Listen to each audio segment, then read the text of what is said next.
నీ ముఖానికి చర్చ ఉండదు, ప్రార్థన ఉండదు, సహవాసం ఉండదు, ఇలాంటి సభల్లో గంట ఉండవు.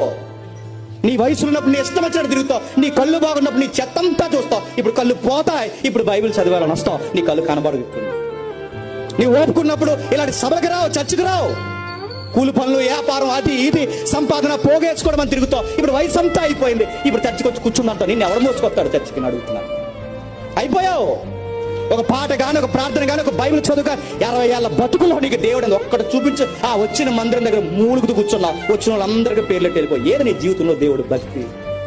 ఏముంది నీ భక్తిని అడుగుతున్నాను నేను. అయిపోతుంది. కాళ్ళు కాటికి చాపే వయసు అందరికీ వచ్చేస్తుంది. దుర్దినాలు గుర్తుపెట్టుకోండి.